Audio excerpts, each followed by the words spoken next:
Hey, my beautiful people. How are we doing today? Ryan Hamer here. Today we're going to be talking about, in this video, we're going to be talking about when you're with someone, when is the best time to start talking about money? And I know for a lot of my single people out there and those that are just entering relationships, that's a difficult discussion to have because it's almost like asking an intimate question with somebody you just met. And a lot of couples have financial issues because they don't communicate about their finances or are afraid to communicate with respect to their finances. And a friend of mine broached this topic with me based on something I mentioned in one of my other videos.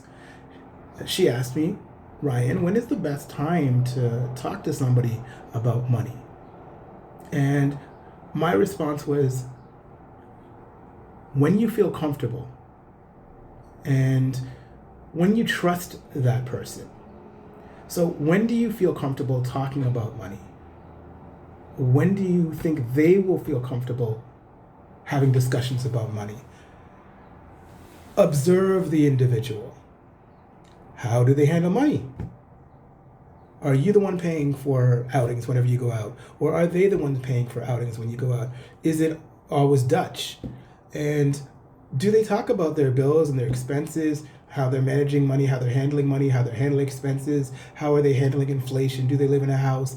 How are they handling their mortgage? I mean, recently there's been an uptick with regards to interest rates and things are going sky high and crazy. So there are some people living in condos and houses that are paying an exorbitant amounts of money, more exorbitant amounts of money than they did previously.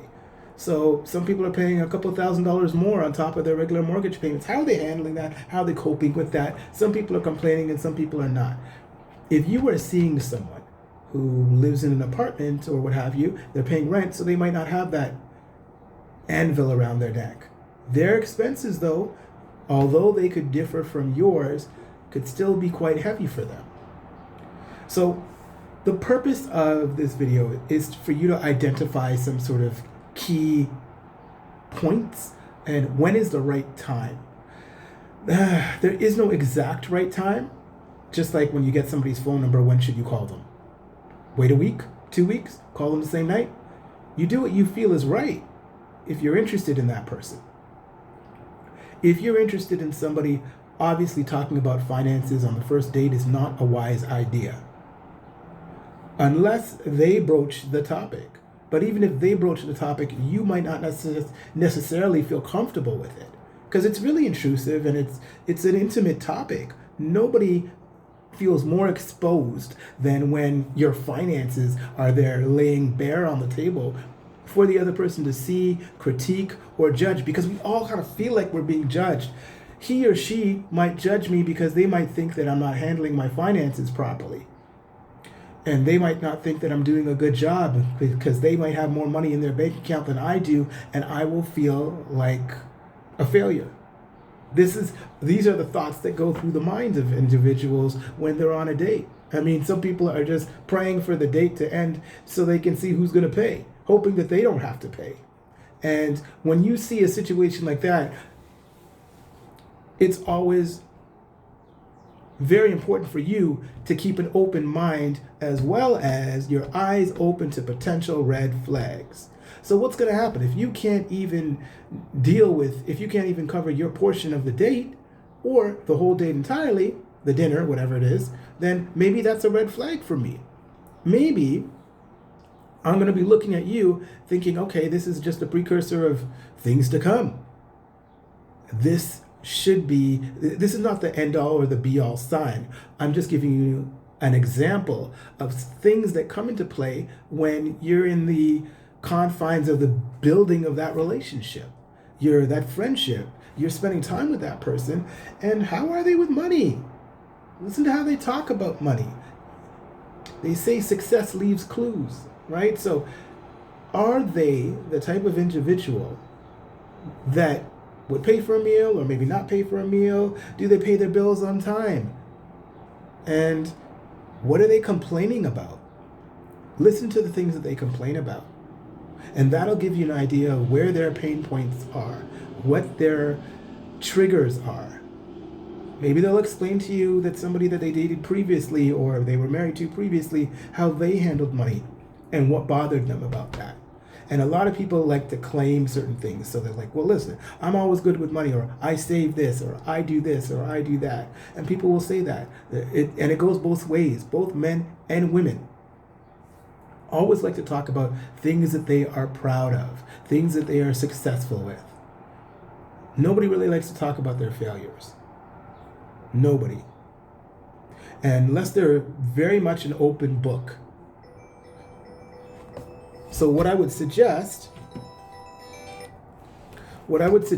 is keep an eye, sorry about that, but keep an eye out for certain triggers, certain red flags, certain things that jump out at you about the other individual when it comes to money.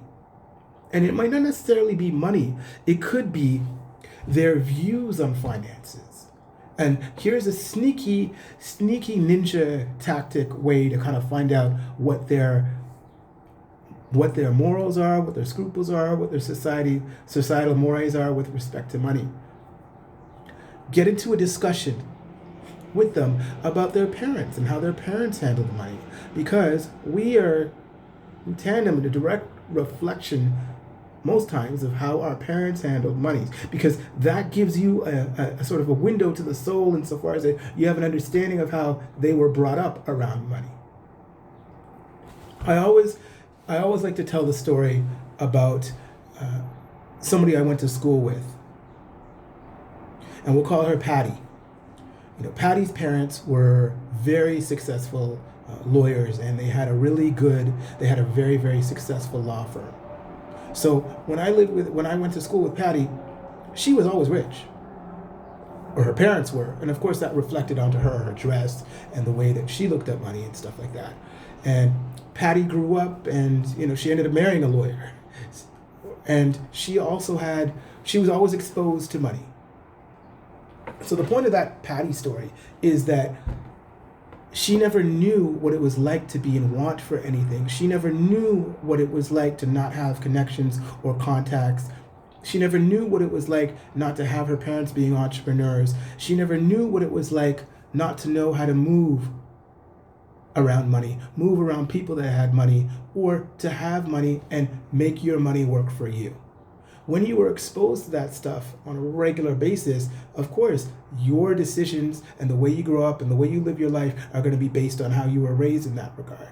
You may say, oh, well, my mother was always good with money, so I'm going to be good with money. Nobody ever says, my mother was good with money, so I'm never going to be good with money. Nobody does that.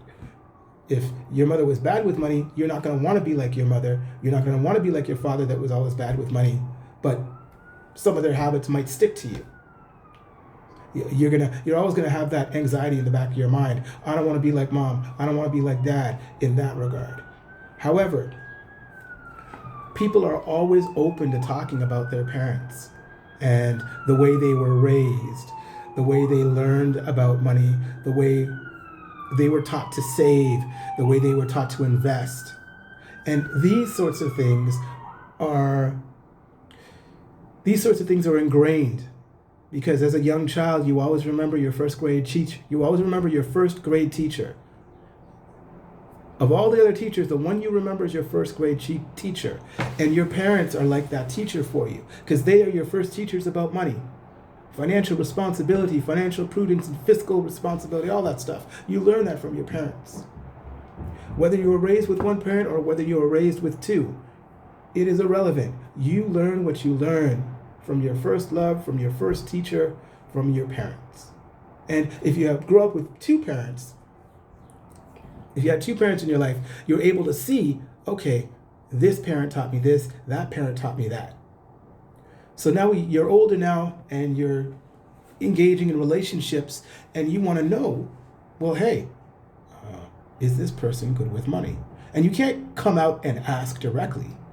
They're not going to volunteer that information to you. People are going to lie. They're going to wear their masks. In relationships, there are always masks being worn, especially at the beginning. And when it comes to money, it's even a bigger mask that's worn. So some people are honest and some people are not. And you have to find your right moment to ask. Your right moment to see what they're telling you. Because people tell you things without telling you things. So when you're with somebody and they're saying, oh yeah, you might glance to see how many credit cards they have in their wallet or her wallet. And, you can ask them about that credit card. If they you pull out a credit card, you can ask. That's another segue. You can ask them about, do you like that credit card? What do you like about it? Do you use it for cash back or whatever? And then they start talking about the card. Oh, I may have this limit, or I do this with this card, or I use this card, for that, this, that, and then some. And then they start talking about the card, because everyone has a reason why they use a specific card for a specific thing if it's not their only one. And that's kind of a sneaky way for you to find out why they use the card, how they use the card, and what their thoughts are about the card. And if they only have, and that's a nice way into talking about finances with somebody. Sometimes people hold their cards close to their chest because they still want to get to know you. They still want to protect themselves. They're not going to be telling you about their bank account balance or anything like that. And that's irrelevant. Really, you want to know, do they have a credit card? Do they use their credit card? How do they use their credit card?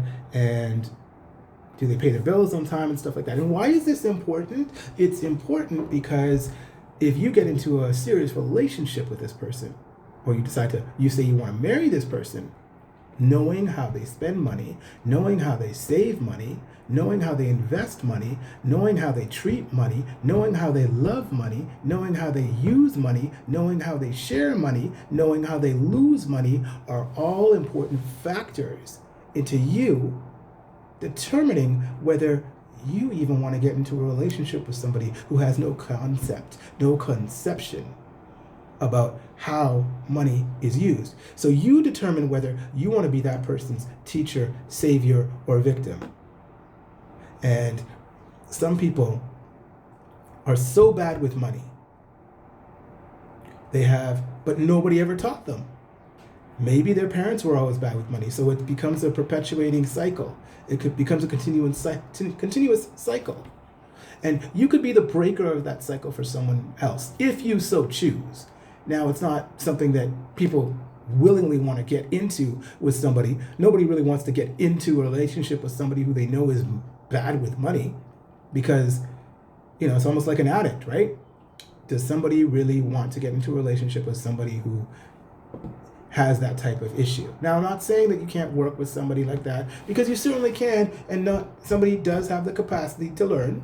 So that's true too. But do you have the patience, and do you have the finances to lose while that person is learning? That's what you have to think about. And that's why not everyone is for everyone. There's a lot of confusion behind, well, I love her, well, I love him, but I just don't like the way he handles money. I don't like the way she handles money. One of the number one reasons for divorce and separation is not infidelity. It is finances. You end up with somebody who's bad with money, it could cause a big issue, as you know. Because you're going to have people hiding shoes. She's got an addiction to shoes, and she'll be hiding her shoes in the car trunk. She can't stop shopping. Or he might like to go gamble at the casino, spending the rent money, going to gamble at the casino, spending the mortgage money. She might like to shop and go on trips and stuff like that. And some people have blinders on, and they don't see where the issues are. If you both make money, that is great. Is one person going to be working all the time? Does she want to be a housewife? Does he want to be a house husband? Does he want to be an entrepreneur? Does she want to be an entrepreneur? These are discussions that you need to have, and this is how you can learn about somebody, when you ask certain questions. And do you have the patience, the wherewithal, and the capacity to say, yes, I don't mind being with somebody who's not a date?